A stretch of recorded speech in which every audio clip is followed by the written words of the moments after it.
The past 48 hours, I mean, wow. Just show the highs and lows of being an Arsenal fan. We've gone from Trossard signing a new contract with no additional year, just more money, which caused a meltdown, especially for me, thinking, have we priced him out of a move to another club? To finding out the next day that Havertz picked up a knee injury in the Man United game, which then made sense for why we kept Trossard. To the news that dropped yesterday, Everett Eze, we're taking them from them down the road. I mean, what the past 12 hours, the group chats have been kicking off. What a time to be alive. What a time to be an Arsenal fan. I'm your host, SJ, and welcome to a Goonzy from Block 5. Today, we're going to talk about the Leeds United preview. But yeah, I mean, we just want to talk about Everett Eze. The news dropped yesterday that we're hijacking him from Tottenham, the lot down the road, after they've given it large for the past week about how they're signing Eze. I mean, I was out with some Tottenham fans at the weekend, and they were telling me their plans, how they're going to have Kudos on the right, Eze on the left, with a Richarlison or Solanke down the middle. And there was not much I could say about it, really. It looked to all of us that he was going to be joining Tottenham. Um, all of our ITKs, the Arsenal ITKs, I don't think anyone really had an inkling this was happening behind the scenes. Even the injury to Hazard. I mean, Havertz, sorry. I didn't see it mentioned anywhere. But the whole sequence from the Trossard to the Havertz to the Eze, I mean, yeah, it's been a great 48 hours, especially with the ending with Eze becoming our player. I mean, touch wood, he doesn't get injured tonight in Crystal Palace's qualifying game. But yeah, I mean, one second, sorry. I'm not editing that out because I'm a professional who does one take. So yeah, I mean, just with Havertz, sad news, knee injury. Obviously, he had the injury last season, kept him out 4 months hamstring. I think he came back well this preseason. Obviously, he bulked up in the gym, stronger, hitting the weights. And yeah, in the preseason performances, in all my reviews, I've said Hazard's looked lively. I keep saying Hazard. It's actually Havertz. Sorry, I apologise. Um, He scored that good goal against Bilbao from the halfway line, dribbled, held the defender off and put it into the bottom corner. Even at Old Trafford when he came on, obviously Gyökeres didn't have the greatest game, but when Havertz came on, he was big and strong at top, wanted some fouls to get us up the pitch and just waste a bit of time, just take the sting out of the game. So yeah, it's not ideal for him to be out. Leaves us with one striker in my opinion, Gyökeres. I don't particularly want to see Marina playing up front. It was a makeshift we had to do last season because we didn't make any signings in January and Havertz was out.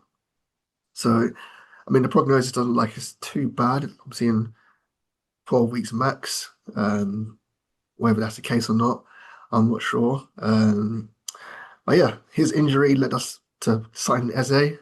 Pod favourite still. He had an inkling. His theories that maybe Eze was going to get done anyway, but personally, I don't think Eze would have been done without that Havertz injury. It was kind of a reactionary signing that we made, and I mean, I'm not saying it's not nice saying I'm glad, but Havertz injury is something we'll deal with, and now we've got Eze in the squad as well, which makes us all that much stronger. And then I'm guessing Havertz will come back strong and help us, from December onwards when he's back in the team. So all in all, yeah, it's been a good 48 hours, and hopefully it'll just last 10 days, 11 days of transfer window. We can get one more in. Ornstein has said that we're up against it in terms of UEFA's limits. We don't have a PSR issue as such. It's just the UEFA limits that we're up against. The sales, we can't get any players out. I've said all along, is there even a market for our players? Because a lot of our players are overpaid and their pay doesn't really match their ability, their output on the football field.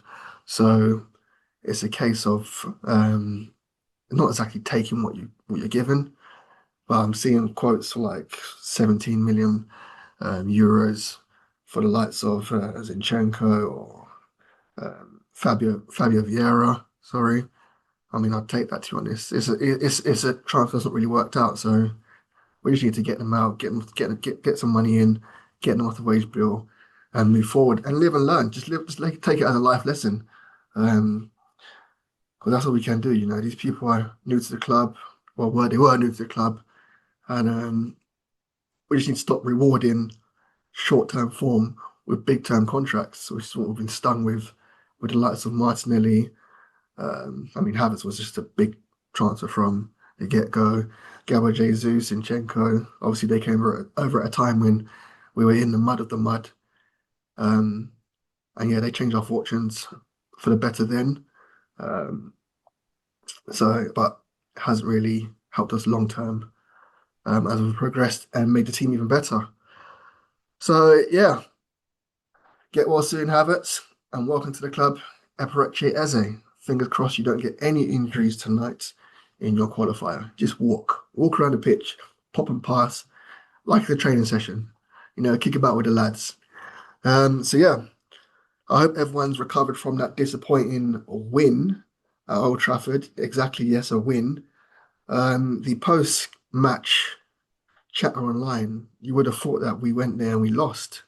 Opposition fans, even some of our own fan base, um, got onto the team. I mean, like I said, wasn't pretty, but we won nonetheless, and we'll take that. Obviously, the manager will know the areas that we need to improve on, and he would have been happy with the performance. But 3 points, 3 points at a ground that we notoriously struggle at. So yeah, I wouldn't complain much. But yeah, we won. Hold that, Man United fans. Hold that L. So our next game in the Premier League, we now have our first game at the Emirates, the Fortress, the carpet, against Premier League new boys, Leeds United, a team that before 2020-21 season hadn't been in the Premier League for 16 years. They came up that season and I think stayed around for a few years before going back down. And now they're back this season with Burnley and Sunderland. I'm going to repeat this during the season when we play those teams, but those three teams that came up, we should be looking to get 6 points against all of them, to be honest. The gap between the bottom of the Premier League and the top of the Championship is massive. And the gap between the top of the Premier League and the top of the Championship is even bigger. So, I just hope that, I mean, I don't want to sound arrogant or entitled, but we should be beating these teams, even if it's 1-0, 2-0. We should be getting those W's. But I'll get into my prediction later on. But yeah, that's just my early thoughts on that. We've had quite a few memorable games against Leeds in the past. If you can imagine, if you can remember back in 2003, when they all but stopped us winning the league title. That Mark Viduka performance, cutting inside Ben top bins. I do remember where I was when that happened. Not a good day, not a good season. But we got our own back in the following season, slapped them up 4-1, 5-0. I mean, the 5-0 game at Highbury, where a certain Messiah, TH14, Thierry Henry, scored 4 goals against Leeds. And that very last goal, the best goal a lot from, in my opinion, where he dribbled through and Ian Hart defenders tried his hardest to clip him and take him down. But even when he's done that, Thierry's found a way to angle a shot into the far corner while it's falling over. It just showed the class of the man, the quality of the player at the time. Yeah, I mean, 2012, Thierry Henry returned on loan. We remember that game when he came back in the FA Cup. Off the bench, comes on, scores the winner with a trademark finish into the far corner. Crowd went wild. Again, I remember where I was during that time as well. I was actually at work and get time off work to go to that game. But I did find time during my lunch break to go down to the Emirates and get a Thierry Henry 12 shirt, which I still have. Um, yeah, since I've been when he came back in the Premier League, 2020 to 2021, we won all them games, home and away. Had a couple of tight ones. I remember a penalty being saved by Ramsey. Was it a penalty save? Someone might correct me in the comments, but I can't remember. It might be the penalty save. Just going off the top of my head with that one, to be honest. Um, so yeah, we should beat Leeds. They played on Monday against Everton. They looked decent. I mean, they did dominate Everton in that game, which allowed their fullbacks to push on and get up and down the line pretty high. Daniel James, formerly of Man United, he's their pace merchant. He played high. He played the highest for them. Played high at the pitch. similar to the position where Mbeumo took up positions against us, um, and that helped them get out the pitch and pretty much dominate Everton and create a lot of chances. Now, do I think they'll come to the Emirates and play the same? Absolutely not. They played a 4-1-4-1 against Everton, but I think that will be a straight 4-5-1 against us. I don't imagine their fullbacks bombing on, trying to be heroes. And I can't imagine Dan. I mean, Dan James will probably be their outlook. He's their pace merchant. They got Willie Gnonto on the left. He's not as quick, but he's technically better and a bit more skillful than Dan James. So we have to be aware of him also. Um, they had a lot of good ball retention in the midfield. Tanaka looked a very tidy footballer on the ball. Um, so we need to be wary of him as well. So, like I said, I think it will be a completely different game. Yeah, we're going to push them back, probably a low block.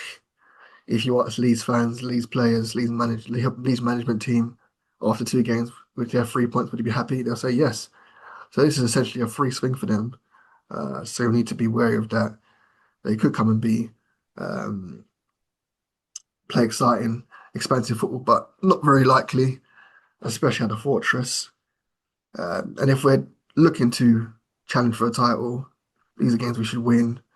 You know, we should look to win 17 to 18 home games, and this is why we should tick off them early. And I fully expect the boys to do so. In terms of starting lineup, I think it will be an unchanged side, just because I think Mikel Arteta would like the boys to get a bit more rhythm. Just get them cobwebs out on the transition. We had those good chances against Man United on the transition to make it count. And I think maintaining the same team, letting them work together and work it out together is where he'll go. He could bring in Timber for Ben White. Like I said, they're pretty decent on that side with Willie Gnonto. And Timber is a bit more disciplined than Ben White. But if they're playing a low block, you may want Ben White there to overlap on Saka and give him a bit more space and room to operate down that side because he'll likely be doubled up when they're sitting back. I mean, yeah, there's many ways that we can play now because, like I said, we've got a deeper squad. We're trying to be more like a Swiss Army knife as opposed to being one-dimensional horseshoe in our build-up. I mean, in terms of a prediction, I think we'll win this game 2-0 or 3-0 comfortably. So, yeah, no worries. I mean, I've been wrong before. I've been wrong many times. You'll probably see throughout the season I get one prediction right because my predictions are never good. My last predicted win was the FA Cup final against Chelsea. Sanchez as the goal scorer, 2-1 win. So you can see how far back my predictions have been wrong, but I will do better this season, and it's starting with a 2-0 win at home to Leeds. So I'll be back after the game with a post-match review. Hopefully we've signed another player, possibly Rodrigo on loan. You know, we could do that maybe a loan with an obligation to buy because we had our UEFA restrictions. Um, so yeah, hopefully we have Rodrigo and a 2-0 win, and I'll be back then. But I hope you have a blessed week, and until next time, all the best.